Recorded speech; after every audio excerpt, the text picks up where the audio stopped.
This is Abe Friedtanzer from Awards Watch, and I'm thrilled to be speaking with Aneil Karia and Riz Ahmed about their Oscar-nominated short, The Long Goodbye. How are you both doing today? Good, thank you. How are you? I'm good. I'm good. It's nice to see you again, Aneil. We spoke before the nominations, and Riz, it's great to meet you. Congratulations on this film getting this nomination. Thank you. Thanks, Abe. Yeah, it's nice to see you again. Thank you. When we spoke, Aneil, you mentioned that Riz actually sought you out to collaborate on this project. And Riz, I'm curious, what had you seen in Aneil's work that made you want to work with him? I'm just curious, how many other times have you guys been hanging out without me? Just now, that one time. Most weeks, yeah. There's a WhatsApp thread without me, isn't there? I didn't actually seek him out to work on this project. I just sought him out in a kind of creative funk, basically feeling pretty disillusioned with what we all do for a living and saying, I've heard you're a nice dude, let's hang out and get a cup of tea. And then we started chatting and we decided to just make something that we thought probably no one would watch, but we just felt like we wanted to get something off our chest. So it was made in a kind of usefully, kind of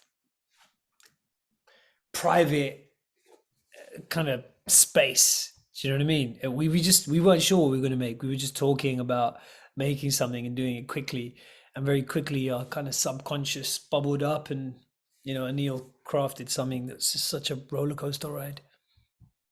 And Aneil, what would you say the collaborative process was like? Had you seen Riz's writing work or just his acting in front of the camera? Well, I mean, I was very familiar with Riz's work as an actor and a great fan.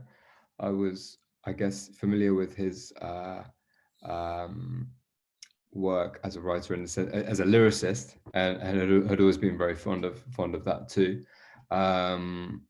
And actually, Riz made an excellent short film back in the day, which I'd seen too, which I really love, genuinely love that film. So as an all-round creative, I've always been a fan, and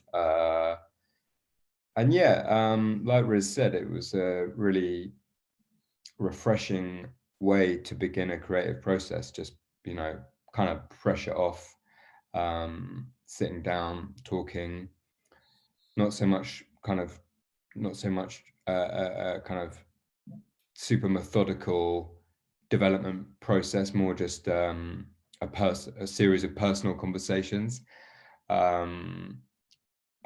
being very, very open to what came of them. And yeah, I mean, Riz is, I guess, being somewhat tongue-in-cheek when he says that no one would watch something that no one would watch, but in a way it's true, like the short film medium, as we know, is historically kind of tragically under supported and underwatched. So I think when you're setting out to make a piece of short film, you're not thinking about accolades or certainly not thinking in monetary terms, and you're probably not thinking about box office in the traditional sense. I guess the most beautiful thing about short films is often that they can be personal, they can be intimate, and that's what this began as. The creative process, the collaboration process, was really, really enjoyable. Actually, it was quite effortless. We didn't know each other. I didn't know quite what it would be like, so it was a very, very pleasant surprise how easily the conversation flowed and how much trust we were able to put in each other, and how we were able to find a way of being honest with each other about what elements of each other's ideas we were drawn to and weren't drawn to. And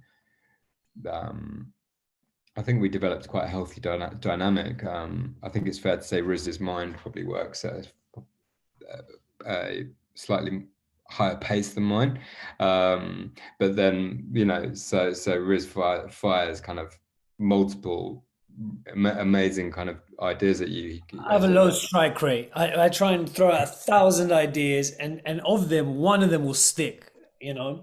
That's my strategy. And I was the filtration system. Just no, kind of no, that's crap. Shut up. yeah. Stop talking. That's crap. Just catching the 999 stinking ideas in the tray. No, like hundreds of great ideas, and then it's a case of just interrogating them and figuring. Anyway, long story short, very enjoyable collaborative process. Yeah. That's great. And I know you mentioned the strengths and possibilities with short film. Is this something that you ever considered making into a feature during that process, or the ideas you'd like to expand upon for a future collaboration together? We talked for a second about making this into something else, and then we kind of felt like this is what it is, actually. And it's already had such an impact. It's been so humbling, seeing people talking about it to be here talking with you, that actually it just feels like this isn't like a test drive for something else. This isn't a prelude to the main event. This is a main event. And in many ways, this feels to me like one of the most personal, all-consuming, honest pieces of work I've ever been associated with or been involved in making. It really does, It came from a very raw and personal place, a very honest and intimate collaboration.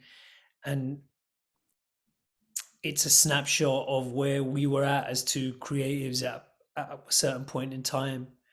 And just feels great to be here, man. Yeah.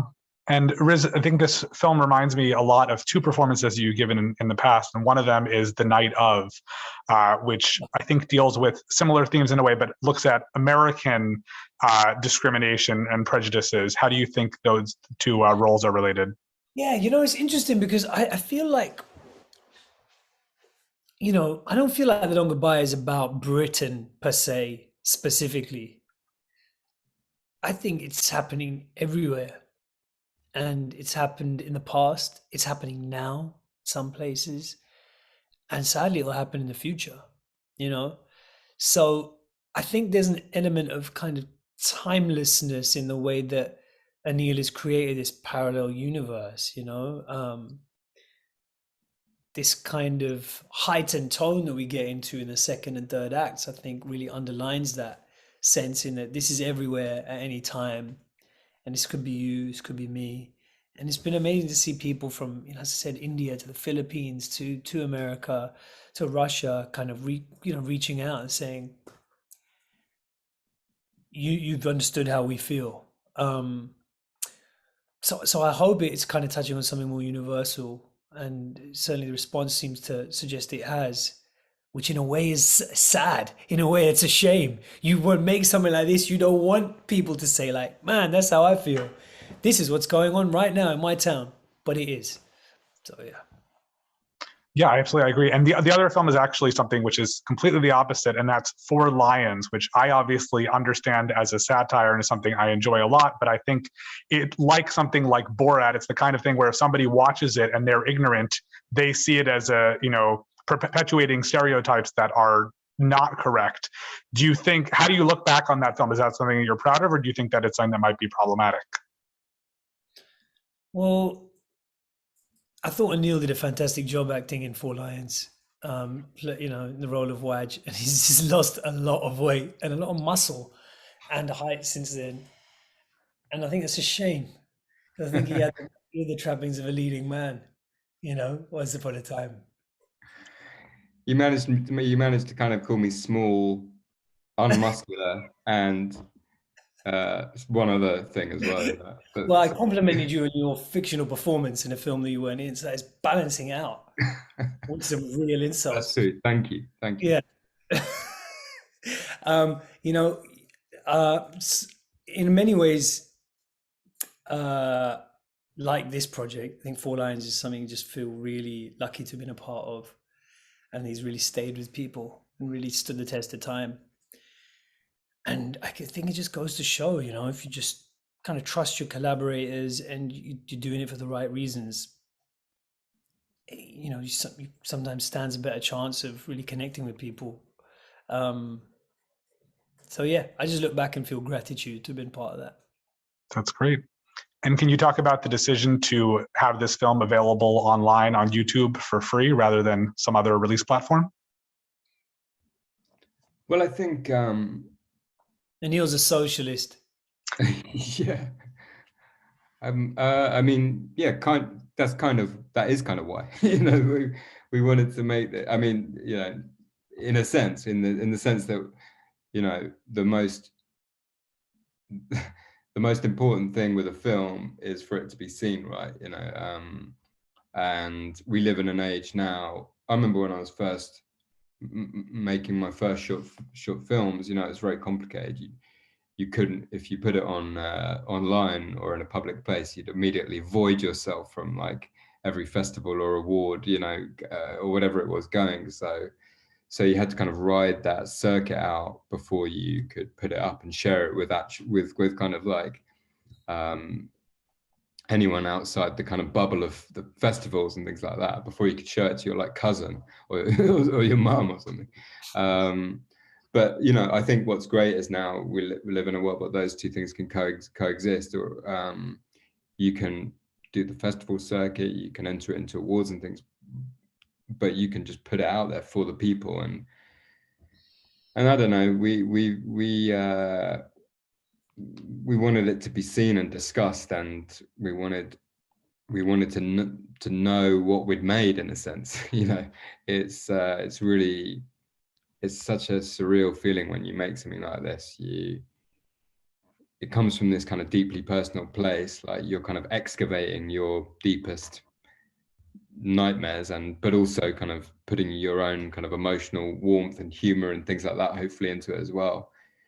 By the time you've shot it and spent X amount of time in the edit and post and everything, I'm always kind of just snowblind, and I'm like, what have we made here? You know, is it completely absurd? Is it really good? Is it like, you know, bad? And I think, I don't know, it was just give it to the world and let the world like continue its journey. And you know, since we live in an industry where that is now possible, then it felt like a no-brainer, you know. Absolutely. And who do you think is the most important audience to see this film? Your mum and your cousin. A better answer. But I'd say, you know, literally anyone. Yeah, and he was right. You know, normally he and I try and make short films to make millions of dollars. But on this one occasion, we decided actually we just want people to see it, and we're so glad they have been watching it. And we hope this conversation will lead more people to watch it and to pass it on. Maybe it's a bit of a wake-up call for all of us, you know, about the path that we're headed on. Just feels like such a divided time, so confusing, so anxiety-inducing. And if you're in any way, you know, if you feel like a bit of an outsider in the society you're in, that's heightened just even more. So I hope actually the impact of this film is a positive one, even if it's a hard-hitting watch. Yeah, I think it definitely is. I appreciate you both making this film and taking the time to speak with me about it today. And I wish you good luck at the Oscars. Thanks, Abe. Thank you, Abe. Thank you very much. See you soon. Thank you.